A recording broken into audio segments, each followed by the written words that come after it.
Hi అండి అందరికీ welcome to my channel Priyanka కథలు. ఇప్పుడు మనం రాజుగారి కోడి బిర్యానీ అయితే చేసుకోబోతున్నాము. చాలా సింపుల్గా చాలా టేస్టీగా గుమగుమలాడే చిట్టి ముత్యాల రైస్తోనైతే మనం చేస్తున్నాము. తీసుకున్న చిట్టి ముత్యాల రైస్లో మనం వాటర్ వేసేసుకొని బాగా వాష్ చేసుకోవాలి. ఈ వాష్ చేసుకున్న రైస్ని పక్కన పెట్టుకొని ఒక జాడి తీసుకొని మనం ఆరబెట్టుకోవాలి. కళాయి వేడి చేసి ఆయిల్ వేసి 2 బిర్యానీ ఆకులు అయితే మనం వేస్తున్నాము. ఆ తర్వాత మనం వాష్ చేసుకున్న చికెన్ ఉంటుంది కదా, అది కూడా వేసేస్తున్నాం. ఇందులోనే మనం అల్లం వెల్లుల్లి పేస్ట్ అయితే కొంచెం 1 స్పూన్ అయితే మనం యాడ్ చేసుకుంటున్నామండి. ఈ తర్వాత 2 or 3 స్పూన్స్ ఆఫ్ సాల్ట్, కారం, పసుపు, కొరియండర్ పౌడర్, క్యూమిన్ పౌడర్ కూడా మనం యాడ్ చేసుకుంటున్నాం. ఇందులోనే మనం 1/2 కప్ పెరుగు కూడా మనం యాడ్ చేసుకుంటున్నాము. ఇది సెపరేట్గా అయితే మ్యారినేట్ చేయమండి. ఈ విధంగా మనం మిక్స్ చేసుకుంటే ఈ అరోమా అనేది చాలా బాగుంటుంది. ఈ కుక్ అయ్యేలోపు మనం మసాలా పేస్ట్ కూడా ప్రిపేర్ చేసుకుందాం పదండి.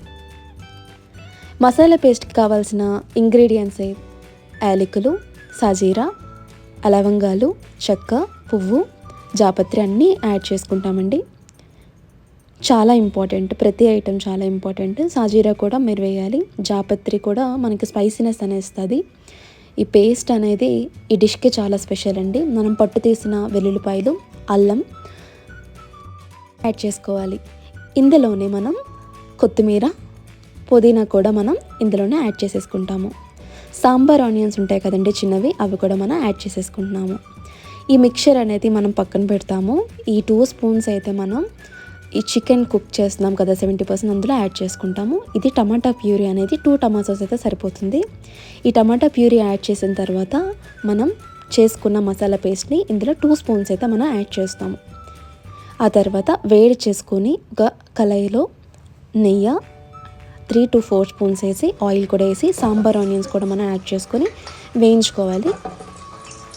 గోల్డెన్ కలర్ వచ్చినంత వరకు కొంచెం వేయించుకొని ఇందులోనే మనం 6 పచ్చిమిర్చి వేయించుకుంటాము. 6 పచ్చిమిర్చి వేసిన తర్వాత ఎన్ని మిరపకాయలు కూడా మనం వేస్తాము. ఇలా మిక్స్ చేసిన తర్వాత మనము కరివేపాకు రెబ్బలు కూడా తీసుకొని ఇవి కూడా యాడ్ చేసుకోవాలి.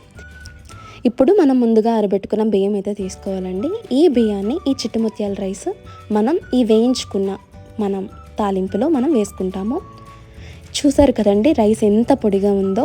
ఈ రైస్ మనం ఎంత బాగా వేయించుకుంటే టేస్ట్ అనేది అంత బాగుంటుంది. చాలా పొడిగా మనకి లాస్ట్కి టెక్స్చర్ అనేది వస్తుంది. చిట్టి ముత్యాల రైస్కి ఇదే స్పెషల్ అండి. మనం రైస్ని బాగా వేయించుకోవాలి. ఈ వేయించుకున్న దాంట్లో మనం మసాలా పేస్ట్ అనేది ప్రిపేర్ చేసుకుంటాం కదా, మనం మొత్తం అంతా వేసేసుకుంటాము. ఈ మసాలా పేస్ట్తో వేసుకున్న తర్వాత బాగా మిక్స్ చేసుకొని వేయించుకోవాలి. ఈ వేయించుకున్న రైస్లో మనం ముందుగా పక్కన పెట్టుకున్నాం కదండి చికెన్ కర్రీ 70% ఉడికింది, అది ఇప్పుడు ఇందులో మనం మిక్స్ చేసేసుకుంటున్నాము. ఈ చికెన్ కర్రీ టెక్స్చర్ చూసారు కదా ఎలా ఉందో, మొత్తం గ్రేవీ అనేది చికెన్కి అంటుకొని అయితే ఉండాలి. మీరు ఆ విధంగా అయితే ఫస్ట్ మనం కుక్ చేసుకోవాలి. సో ఈ విధంగా మిక్స్ చేసేసుకొని కొంచెం అలా మగ్గనివ్వండి. బాగా టెక్స్చర్ అనేది చూసారు కదా ఎలా వచ్చిందో. ఈలోపు మనం వాటర్ని అయితే హీట్ చేసేసుకుంటున్నాము. 1 గ్లాస్ ఆఫ్ రైస్కి 2 గ్లాస్ ఆఫ్ వాటర్ అనేది యాడ్ చేసుకొని హీట్ చేసుకొని ఇందులో అయితే మనం మిక్స్ చేసేసుకుంటున్నాము. ఇది మనం 5 minutes హైలో పెట్టి ఆ తర్వాత సన్నపు మంటలో అయితే మనం కుక్ చేసుకోవాలండి. అంతే, సింపుల్గా ఈజీగా చాలా టేస్టీగా రాజుగారి కోడి పులావ్ అయితే రెడీ అయిపోయింది. మీరు కూడా ట్రై చేసి ఎలా ఉందో కమెంట్ చేయండి. నా ఛానల్ ఫస్ట్ టైం చూసినట్టయితే please like, share and comment to my channel. And thanks for watching. ముందు వీడియోస్ కూడా ఫాలో అవ్వండి. Bye friends.